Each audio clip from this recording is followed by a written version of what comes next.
Bonjour, c'est Pascal Tréfingui. Aujourd'hui, nous allons parler de l'Antéchrist, du prince Harry et de la Merkaba, la Jérusalem céleste terrestre et son union dans la Kabbale, ainsi que plus généralement du projet de nouvel ordre mondial, sa nature et pourquoi il est passé par les étapes du nationalisme, de l'internationalisme et du supranationalisme avant de pouvoir s'affirmer. Si vous n'êtes déjà inscrit, merci de vous inscrire. Ça permet à notre chaîne d'être mieux référencée, de liker ou de disliker. Ça nous permet aussi de faire évoluer notre contenu, ainsi que de laisser des commentaires si vous avez des questions, tout simplement pour être mieux référencé par YouTube, puisque chaque message gère de l'activité, peut être proposé à des personnes qui ont le même profil que celui dans lequel YouTube vous a identifié. Donc aujourd'hui, nous allons parler de la Kabbale juive, nous allons parler de la Jérusalem céleste, nous allons parler de la Merkaba et nous allons parler du nationalisme, de l'internationalisme et du supranationalisme, en particulier de son avènement sous la forme du sionisme.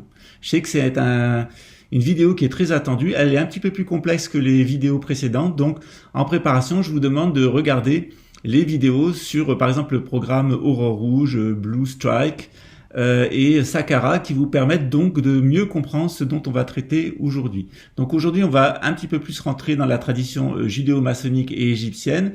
Je sais que c'est un petit peu plus difficile, mais je vous demande de vous accrocher. À très bientôt.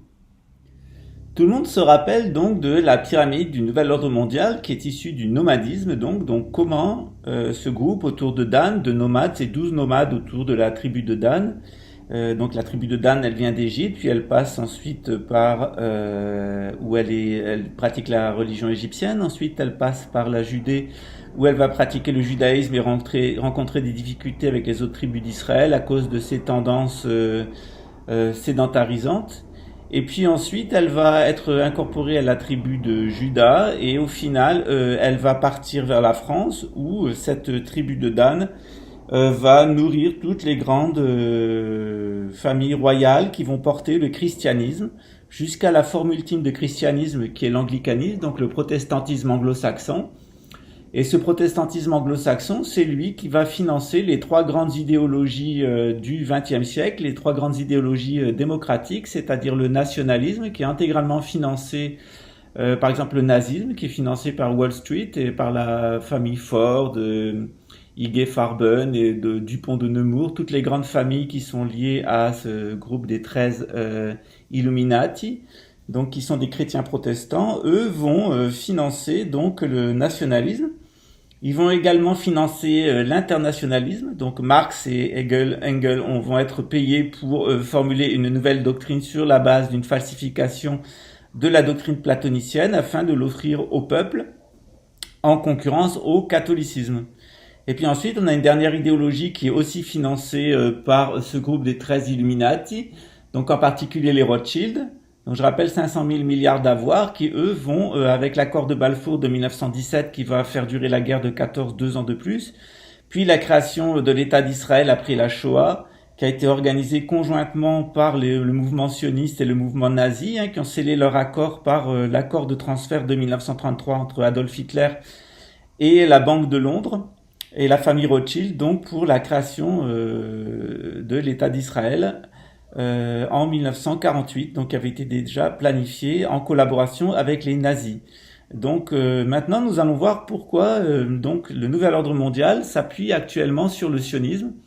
Donc après s'être appuyé sur le nationalisme allemand, qui a donné naissance donc au nazisme et au sionisme, les deux frères jumeaux, puis ensuite sur l'internationalisme, notamment avec le marxisme-léninisme et le marxisme-maoïsme.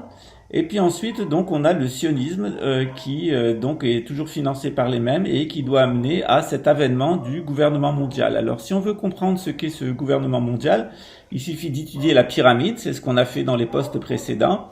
Donc, on a les 4 pouvoirs qui ont explosé. Donc, dans la société traditionnelle, normalement, le pouvoir économique est à tout le monde, mais le pouvoir législatif, exécutif et judiciaire est au roi, qui est le pouvoir central, mais qui va créer les lois, les exécuter et obtenir le jugement de la société avec la participation de chacun, puisque dans chaque ordre, on a des gens qui font des lois, des gens qui les exécutent et des gens qui jugent. Un des vestiges de cette organisation, c'est par exemple les tribunaux des prud'hommes, qui sont un vestige des corporations de métiers, mais il y avait aussi des tribunaux ecclésiastiques pour l'Église catholique, des tribunaux spécifiques pour la noblesse, Donc chaque ordre dans les quatre castes avait donc ses propres tribunaux. Donc tout ça, ça a explosé avec le nouvel ordre mondial, avec cette pyramide des nomades. J'ai expliqué comment ça fonctionnait sur la base d'une conjuration de 13 familles de nomades, la corruption des hommes politiques, la collaboration des professionnels et le consentement passif des individus, hein, à qui on fait croire qu'ils ont le droit de juger les autres en fonction de leur utilité sociale et de l'argent qu'ils possèdent. Ils ont droit, grâce au marché, de juger les professionnels et grâce au vote, de juger les politiques, sachant que l'élite est toujours maintenue hors de critique. Ça, c'est la société du nouvel ordre mondial. Ça, c'est la société ancienne que je vous avais présentée. Donc, on a un grand axe nord-sud, est-ouest, Cardo et Decumanus, autour de l'agora où est présent l'empereur qui est un nomade, sacralisé. Autour, 4 castes de sédentaires qui correspondent donc aux 4 éléments de la nature, donc l'air, le feu, l'eau et la terre, mais aussi aux 4 natures physiques des êtres humains, telles qu'on les trouve dans la médecine médiévale, notamment celle de Paracelse, les 4 directions, et puis effectivement les 4 phases de la lune, qui correspondent donc à la pleine lune pour le clergé et à la lune noire donc pour les serviles, avec des phases ascendantes et descendantes pour la noblesse et la production, donc la noblesse qui est ascendante et la production qui est la phase descendante de la lune. Donc ces 4 castes qui sont autour de l'empereur, elles ont des degrés concentriques. Par exemple, chez les producteurs, on va trouver les apprentis, les compagnons et les maîtres. Dans la noblesse, on va trouver les soldats, on va trouver les pages et les chevaliers et les seigneurs. Par exemple, dans le clergé, on va trouver le clergé séculier, celui qui est dans le siècle, qui fait fonctionner les institutions. On va trouver le clergé régulier, donc celui qui vit dans les monastères, et puis le clergé central, qui détient l'autorité spirituelle, par exemple le Vatican en Occident. Chez les serviles, c'est pareil. Il y a un chef des serfs, des esclaves ou des salariés. Il y a ensuite des contremaîtres et ensuite les serviles eux-mêmes. Donc cette organisation à 3, on la retrouve dans la franc-maçonnerie avec apprentis, compagnons, maîtres, mais ça existait dans toutes les 4 castes, puisque c'était 3 étages qui permettaient donc d'accéder au centre de la société, à l'agora, donc au forum pour les Romains, à l'agora pour les Grecs, c'est-à-dire au centre de la société où étaient présentes les institutions. Donc ces deux systèmes, ils sont totalement opposés. Ici, on est dans un système de sédentaires, et ici, on est dans un système de nomades. Le système de nomades, il permet la confiscation des biens vers l'élite et le divertissement du peuple.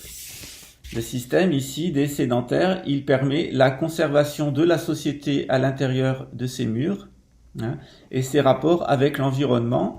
Et on va avoir un phénomène de concentration du trésor vers le centre. Donc on a ici aussi bien un dépôt spirituel et un dépôt matériel qui est redistribué à travers les couches de la société. Par exemple, après les récoltes, le grain est stocké sous l'agora et il va être redistribué par le clergé au fur et à mesure donc de l'épuisement des stocks vers les différents cercles de la société. Donc chacun est nourri en priorité selon son importance pour le système. Donc le système central, le système intermédiaire et le système extérieur qui lui a accès à la nature, donc est moins contraint par la sédentarité. Plus on est ici, plus on a d'obligations. Plus on est ici et moins on a d'obligations. Par exemple, un serf a beaucoup moins d'obligations qu'un maître de corporation ou qu'un seigneur ou qu'un ecclésiastique ou un chef des esclaves. Donc on a un phénomène de responsabilité, et plus on va vers l'extérieur, plus les responsabilités se diluent, plus on va vers l'intérieur et plus les responsabilités sont fortes. Donc ce système de 4 castes, on peut le représenter de la façon suivante. On peut le représenter, donc ces 4 castes qui correspondent aux 4 éléments, aux 4 natures, aux 4 directions, aux 4 phases lunaires. On peut donc le représenter sous la forme d'une base avec 4 cases dans un cercle et avec une pyramide qui mène à l'empereur. Tout ceci est influencé par la lune. De l'autre côté, dans le nomadisme, on a les 12 tribus avec 4 grands éléments qui correspondent aux 4 étoiles fixes en lion, régulus, en scorpion, en verseau et en taureau, donc qui sont les 4 grandes étoiles fixes les plus fortes de la voûte céleste. Et en leur centre, on a donc l'étoile polaire. Alors il y en a 7 au cours de l'année de 26 000 ans. Actuellement, c'est donc l'étoile du Nord qui est Polaris, qui est Ursus Polaris, qui est dans la constellation de l'Ours et qui est notre étoile polaire. Mais au cours de l'année de 26 000 ans. Donc cette étoile, il y en a 7 qui vont changer. Ce phénomène, cet ensemble, donc, qui est lié du nomadisme, il est dominé par le soleil et il va projeter sur Terre un nomade, ce nomade sacralisé qui est donc au centre de la société de sédentaires. Lorsqu'on peut conjuguer les 4 éléments et la vie des sédentaires avec la vie qui est déterminée par l'empereur, ce nomade sacralisé, il va se produire une union du ciel et de la terre que les Juifs réalisent par ce sceau qu'ils appellent la Merkaba, c'est-à-dire la Jérusalem céleste, qui est aussi la Jérusalem terrestre, c'est-à-dire que lorsqu'on est capable d'organiser la société en 4 castes avec un nomade sacralisé à son sommet, lorsque ce nomade sacralisé qui est dépourvu d'ambition matérielle et d'accumulation, qui est parfaitement honnête, va donc prendre l'influence du ciel, la concentrer en lui et la distribuer aux sédentaires, on a donc la Merkaba, la Jérusalem céleste ou la Jérusalem terrestre, qui sont donc la manifestation de la présence divine. Donc on a ce système de sédentaires, dont Platon nous a expliqué qu'il pouvait se corrompre. Donc lorsqu'il n'y a plus d'empereur, le clergé va faire une timocratie, comme en Iran. Lorsqu'il n'y a plus d'empereur et plus de clergé assez puissant, la noblesse va faire une oligarchie, ce qui est le cas par exemple en Russie. Lorsqu'il n'y a plus d'empereur, qu'il n'y a plus de clergé, qu'il n'y a plus de noblesse, les producteurs vont faire une démocratie, ce qui est le cas par exemple dans l'Occident. Et lorsqu'il n'y a plus de clergé, de noblesse, de producteurs et non plus d'empereur, les serviles vont faire une tyrannie. Et le nouvel ordre mondial, c'est donc une tyrannie, c'est un pouvoir où la plus grande partie des personnes sont des serviles, des salariés, des esclaves, qui seront dominés par une élite de nomades, de 13 nomades, qui seront qui n'auront pas donc l'honnêteté de l'empereur, qui est dépourvu d'ambition matérielle, qui ne veut pas accumuler, qui est totalement libre, totalement nu et dénudé. C'est lui qui va donc donner toute son influence spirituelle à la société.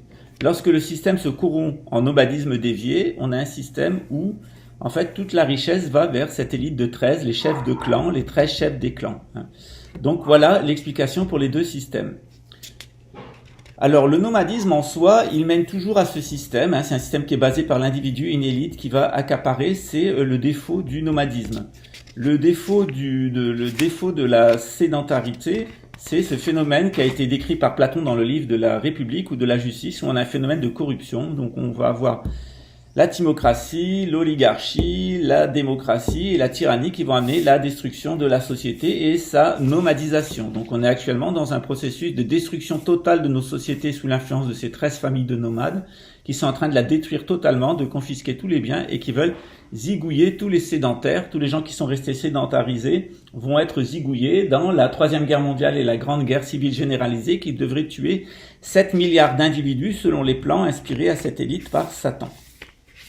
La constitution de cette pyramide des Illuminati, elle est passée par 3 phases que je vous ai expliquées, c'est-à-dire qu'une fois qu'on est sorti de l'oligarchie capétienne, terrienne, qui était une synarchie qui fonctionnait pas super bien, c'était une synarchie à tendance oligarchique, elle a été détruite à partir du XIIIe siècle, et donc elle va donc être affectée par la première grande pathologie mentale qui touche une civilisation, qui est sa transformation en nomadisme.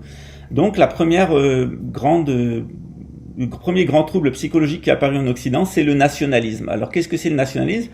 Eh bien, dans la société traditionnelle, donc dans la société de caste, on peut appartenir à n'importe quelle origine raciale, on peut avoir n'importe quelle religion, il n'y a pas de religion dominante, enfin, il y a une religion dominante, mais toutes les religions sont permises. C'était par exemple le cas de la ville de Bagdad, lors du califat, où toutes les religions étaient présentes. De même en France, on pouvait être juif, on pouvait être chrétien, on pouvait être musulman en France sans rencontrer aucun problème, chacun avait un statut particulier.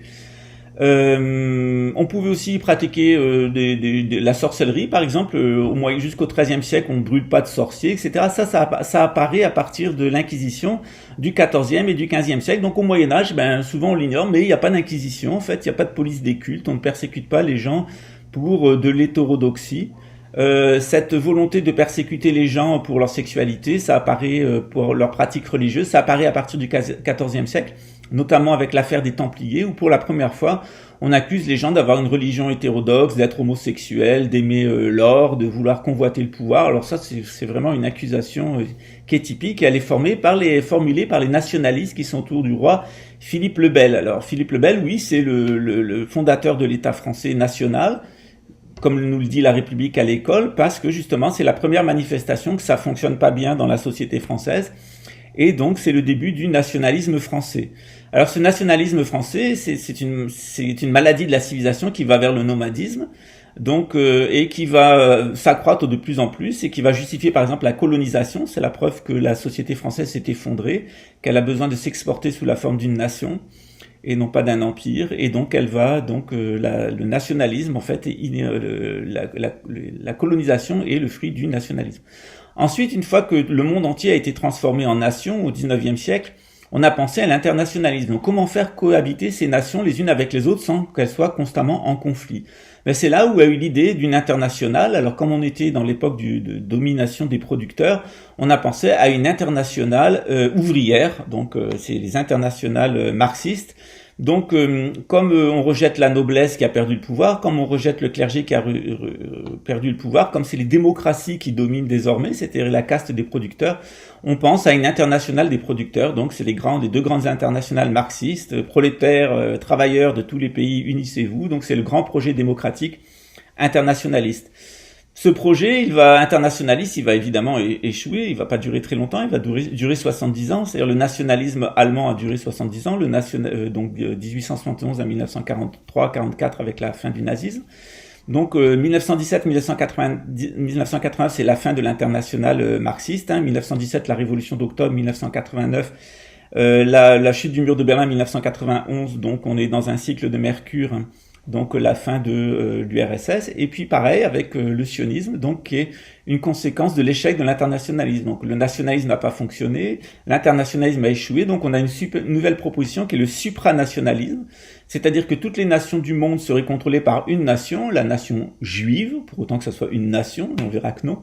Et cette nation juive, donc, nous disent les 13 membres de la famille des Illuminés autour de Dan, donc les 13 autour de Dan qui sont ici, qui utilisent le sionisme comme idéologie, nous disent, Dan, il sera le roi du monde, on le mettra dans la ville de Jérusalem, et on va créer ainsi un État supranational à Jérusalem, qui dominera le monde, qui est basé sur 3 éléments, la tradition égyptienne, d'où la cour suprême israélienne payée par les Rothschild en forme de pyramide, avec toute la symbolique égyptienne. Il sera juif, c'est-à-dire on va emprunter des éléments du judaïsme, notamment la Kabbale, qui est un mélange de la tradition égyptienne et de la tradition juive et de la tradition grecque, et puis la maçonnerie, donc on va utiliser, puisqu'on sort du mouvement démocratique, on va utiliser les vestiges des initiations de métier pour créer donc un État supranational qui soit égyptien, judéo-maçonnique. De forme, parce que évidemment ça n'a rien à voir avec l'Égypte traditionnelle, c'en est même l'antithèse, et on l'a vu avec le programme Aurore Rouge, Blue Strike et Saqqara, on est alors que l'Égypte avait un programme d'élévation spirituelle de l'humanité, le programme du sionisme, donc du nouvel ordre mondial, avec le programme Saqqara, a un objectif d'abaissement de l'humanité qui va être transformée en esclave avec des implants et avec une intelligence artificielle qui va contrôler son âme et son esprit par des champs artificiels. Donc on est dans une antithèse totale de l'Égypte. Pareil avec la Kabbale telle qu'elle est utilisée par le nouvel ordre mondial, c'est une Kabbale noire, comme celle de Freud, par exemple, de Einstein. Donc c'est la Kabbale complètement matérialisée, sans objectif spirituel, qui ne doit plus donc mener à la Merkaba, la Jérusalem céleste que je vous ai expliqué ici. Donc on ne va plus vers la Merkaba, on va vers une anti-Merkaba, c'est-à-dire ce qui sera au centre, ça sera un nomade complètement pervers. Donc ça sera le prince Hari qui sera déclaré roi du monde, roi d'Israël et roi du monde à Jérusalem, qui sera un sédentaire complètement perverti qui sera là avec sa Lilith, sa pute, proclamé roi et reine d'Israël. Et autour d'eux, l'humanité aura été transformée en grande organisation de nomades qui, dans l'hémisphère nord, pourront vivre seulement 7 ans dans une des 12 grandes villes qu'ils ont prévu de construire, comme Neom, par exemple, dans l'hémisphère nord, après sa destruction, après la Troisième Guerre mondiale. Donc ce programme, il est anti-juif, il est anti-maçonnique, il est anti-égyptien, c'est un programme totalement parodique, c'est ce qu'est la civilisation de l'antéchrist, le nouvel ordre mondial, c'est le contraire du christianisme, c'est le contraire du judaïsme, c'est le contraire de l'islam, c'est une anti-tradition égyptienne, ramenée totalement à son opposé, avec une falsification de la science judéo-égyptienne, donc de la gnose sous la forme du maçonnisme, et une falsification totale donc de la maçonnerie sous la forme de l'illuminisme des Illuminés de Bavière, donc qui sera la doctrine dominante chez ces gens-là, où leur objectif, comme on a eu le surhomme, comme on a eu l'homme soviétique, qui était l'homme nouveau, qui allait être créé par les camarades. On a eu le surhomme de Nietzsche, donc des nazis, hein, l'homme arien, et là on a le surhomme des sionistes, c'est-à-dire l'homme bourré de technologie, sous contrôle psychotronique, qu'on appelle le transhumain. Voilà. Donc cette monstruosité, ce transhumain, c'est un rêve fou de nomade, donc de créer un sédentaire le plus pervers possible, qui sera le prince Harry dans le lieu saint de Jérusalem, avec sa pute, Lilith, et là il fera danser toute une humanité complètement nomadisée dans la sorcellerie, autour de 12 grandes villes dans l'hémisphère nord. Alors bien sûr, ce système, il n'a pas vocation à durer, c'est un système complètement dément, et ce système sera détruit. Mais en attendant, c'est le schéma d'application du nouvel ordre. Il est souvent difficile d'expliquer aux gens que le nationalisme est mauvais, c'est-à-dire que ils le confondent souvent avec le patriotisme. On peut tout à fait aimer sa famille, aider l'endroit où on vit, aimer sa sédentarité. Lorsqu'on le fait, on est donc un patriote, un sédentaire patriote qui cherche à avoir des institutions stables. Par contre, lorsqu'on rentre dans le nationalisme, c'est déjà que la civilisation est malade. Qu'est-ce que le nationalisme? C'est considérer que si on est né à un endroit, ou si on est né d'un type de personne, on est différent des autres. Or, ce n'est pas du tout le cas dans une société traditionnelle.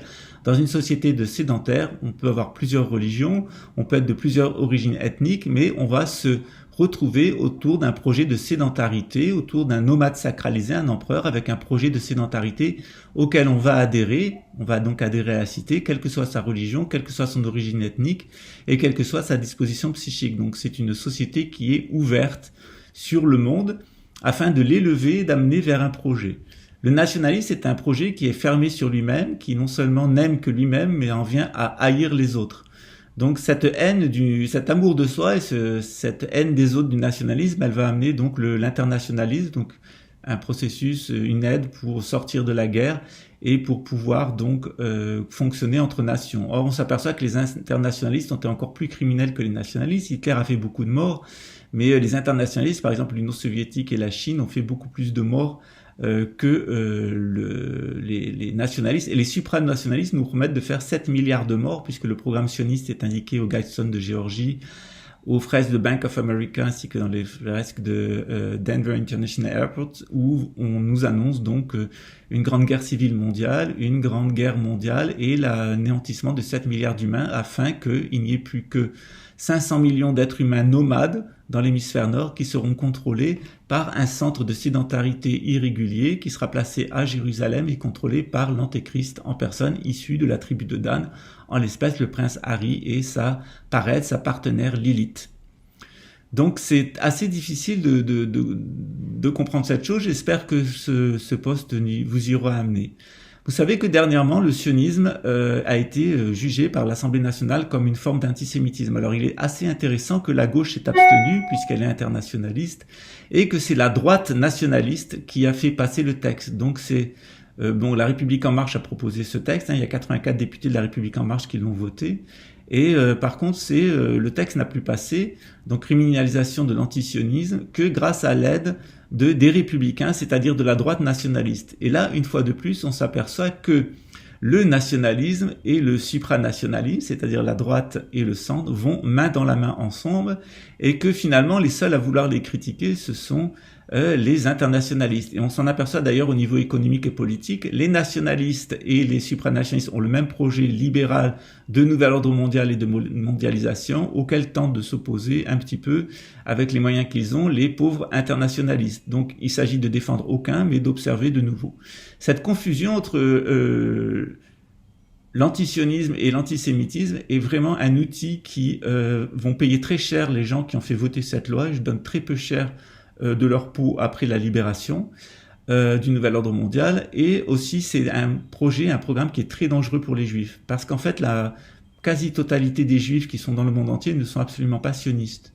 Moi par exemple, je suis d'origine juive, j'aime l'État d'Israël, je soutiens la création d'un État d'Israël parce que ça fait partie du déterminisme historique, et je pense aussi que c'est à partir du moment où il y a des gens qui ont assez d'argent pour pouvoir le faire, et qui ont donc une culture juive ou la religion juive et qui souhaitent s'installer à Jérusalem, qu'ils le fassent. En fait, l'interdiction de revenir à Jérusalem, elle a été posée par l'Empire romain. Quand l'Empire romain s'est écroulé au VIe siècle, cette interdiction, elle a pris fin. D'ailleurs, on s'aperçoit que les musulmans ont recréé un temple, donc la mosquée du Rocher du Dôme, à Jérusalem, et que avant le problème nationaliste sioniste, les Juifs pouvaient rentrer dans la mosquée.